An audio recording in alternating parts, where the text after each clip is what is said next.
SportsCenter. I wasn't holding anybody hostage. I was honest from the jump about where I was at mentally and some of the constraints that I have in my life right now that warrant my attention. I'm open to anything and attached to nothing. So yeah, retirement still could be a possibility. But right now, my focus has been and will continue to be on my personal life, and that's what I've told the coaches. There's still conversations that are being had, and so it's all been very honest lines of communication. I've really appreciated the time I talked to the various teams, but there's been a lot of narratives that have not been anywhere near accurate. Starting with the Jets, continue with something I just read about, me pitching something to the Vikings. I'm not going to get into specifics about every team that I talked to, but it was a few teams. There were a lot of teams I saw mentioned that I had absolutely zero contact with. I would say I did talk to Brian Daboll and had great conversation with him. Really enjoyed him a lot. I think he's a lot of fun to talk to and has a beautiful football mind. Him and Josh, he had Josh in Buffalo. Josh is one of my closest friends in the league. And, I just enjoyed the conversations. He's a, really bright football mind. But yeah, there were some other teams that I talked to. Like I already mentioned, KOC is a buddy of mine. And we talk during the season. So it was a cool experience. Obviously, I went out to Pittsburgh and tried to do that as quietly as possible. A lot of people think that I'm desperate for attention, even though I haven't talked to you or anybody else in 3 months. But I did fly into a different airport, not the downtown. I'll tell you what I did secretly. I flew into a different airport. I got a Malibu rental car, drove the Malibu rental car to the facility, to the backside practice field, got let in the practice field. And then somebody in the building must have said something.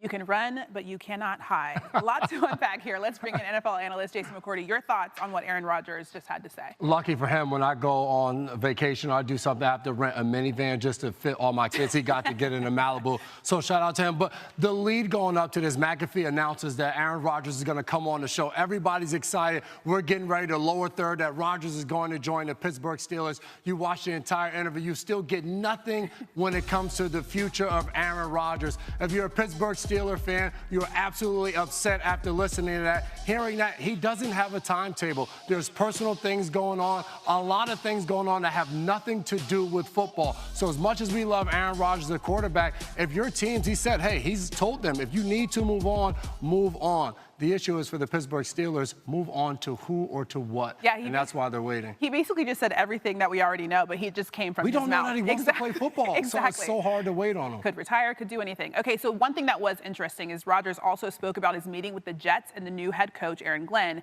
It's new on SportsCenter. I think we're going to have this long conversation. I've flown across the country, and 20 seconds in, he goes, literally, I'm talking to the GM about something, and he leans to the edge of his sheet and goes, so do you want to play football? And I was like, yeah, I'm interested. And he said, we're going a different direction at quarterback. And I said, and I was kind of shocked. Now, not shocked because I didn't think that was a possibility. Listen, of course, if they want to move on, that's totally fine. But shocked because I just flew across country. You could have told me this on the phone. If we weren't even going to have a conversation, and this is verbatim exactly how it happened. So I said, huh? And he goes, we just want to know how you want it released, the messaging. And I said, why? And then he said, I don't want to be up in front of the room saying something and have guys looking back at you. Interesting. And I said, what does that even mean? Are you assuming that I would be in the back of the room during a team meeting undermining what you're saying? I said, you don't know me. And he said, you don't know me. And then I said, exactly, which is why I flew across the country to have a face-to-face meeting with you to talk about my experience with the Jets and to hear your vision for the team. 20 seconds in. What I thought was going to be a couple-hour meeting turned into like a 15-minute meeting, and I walked out of there. There's obviously some things that need to get fixed over there. Okay, so there's a lot going on in what he just said. Strange interaction. So just your first initial thoughts. To his point, why fly all the way across the country to just be told? And he paid for the flight himself, by the way. He paid for himself, right? He can afford it. But to be told that they were moving on, if that was the case, like he said, just tell him. You have to imagine, if you're Aaron Rodgers, you've earned the fact that you've been there for 2 years to at least have that conversation. Now, from the Jets standpoint, you've come to the conclusion that, hey, as a new regime coming in, we don't want to live in the past. We're going to move forward, find our own guy. To what Aaron Glenn was saying, I think when you have a veteran presence like Aaron Rodgers that has accomplished what he has accomplished in the league, and you have a first-time head coach, he doesn't want players looking to him for anything, whether he agrees or disagrees, so they want him out of the building. But to go through all of that and fly all the way across the country as a player who's been in that seat, who's been released, I've been traded, all of those things, tell me that on the phone. I don't want to fly across, meet you face to face, just to be told you don't want me anymore. There's a part of me that feels like, since Aaron Glenn's first question to him was, are you sure you want to play football? He may have thought that Aaron Rodgers was going to hang it up. And so that was his hope. And then for him to just say that immediately right after, maybe that's what he was thinking. And we left out Aaron Rodgers said about the messaging. He didn't really give a flying. You know how that goes. Yeah. Oh, is that what he said on the McAfee show? I didn't watch it live. Okay. Very interesting stuff. How would you have handled it if you were Rodgers?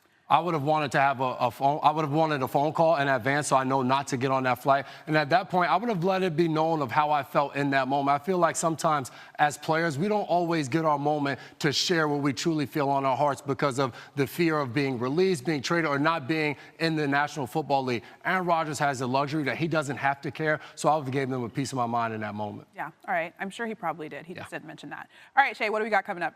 Well, what's coming up in the National Football League is the NFL Draft. And the big question, what are the Browns going to do with the number 2 overall pick? Well, their GM, Andrew Berry, spoke today, and here it is. It's new on SportsCenter.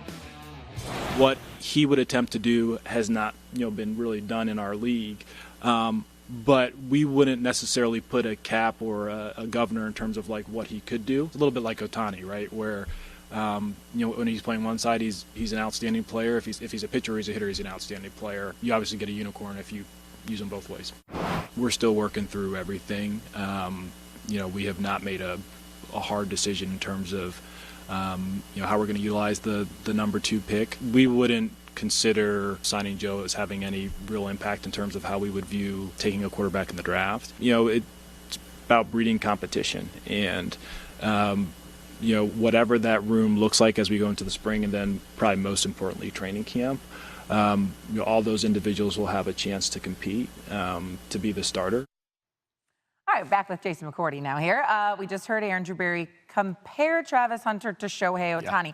I understand the comparisons, but I mean, Ohtani is doing it at a much higher level up until this point. Yes. Nonetheless, if you are the Browns, can you afford to pass on a dual threat like Travis Hunter for someone like Shedeur Sanders or Abdul Carter? Well, Shay, if you believe in unicorns, then absolutely not. You cannot pass on a guy like Travis Hunter. And Andrew Berry just said it when he referenced what this guy can do out there on the football field. So if I'm the Cleveland Browns, I am drafting Travis Hunter at 2. Andrew Berry already said they see him as a wide receiver, which makes sense because you plug him in next to Jerry Jeudy and Cedric Tillman. You allow that guy to go out there and learn all the offensive terminology. When he gets on the defensive side of the ball, he has veterans around him that can keep him in place and always communicate with him. For the Cleveland Browns, bringing in Joe Flacco does nothing. Trade back into the first round at that end and go up and get a quarterback in Jackson Dart. Get a guy that can be the future of your organization and somebody that can lead the way. Comes with moxie, a tough guy. Said that his dad raised him to be a football player, not a quarterback, but mom needs him to slide a little bit more. Did I just hear you say that they should take Jackson Dart with the number 2 overall pick? No, said okay, Travis Hunter go back into the first round. Okay, good. I was like,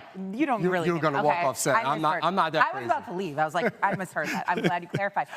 Shedeur Sanders, let's go to him now. He is participating in a private workout for the Giants today in Boulder, Colorado. Should New York take him at number 3 or wait for a quarterback later in the draft? It's been the conversation that we've had this entire draft lead up with Shedeur Sanders and where he is going to go. If I'm the New York Giants, I am not taking Shedeur Sanders at that 3rd overall pick. What they're doing this week, going on a visit, seeing him work out, going to see Jalen Milroe, Tyler Shuck, it lets me know that they feel like the ceiling for these guys could be somewhere around the same, or Shedeur Sanders isn't that much elevated than those other guys. With that 3rd pick, go for a guy like like Abdul Carter, if he's not there, then maybe Travis Hunter will be there. And then possibly for them, the top of that second round, go and get a quarterback that can lead you. Yeah, and that sounds like kind of their sentiment. I know they're watching Shedeur today, but Giants GM Joe Shane did say it wasn't mandatory to take a quarterback with that number 3 overall pick. We only have to wait 7 more days to figure this all out. Finally, it's here. Finally, we're right there. Thanks, J-Mac. Appreciate it.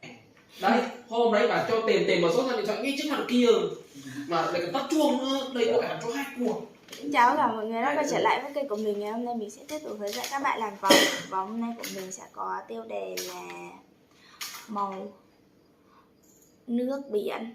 Ở đây mà Thôi không cần tiêu đề. Đỏ mỏ vãi. Mà bấm dầu dừa. Sai rồi. Anh kia thì bảo là cứ hình như đây để gì định mà thằng thì cái để gì định mà thằng thì con này đâu biết.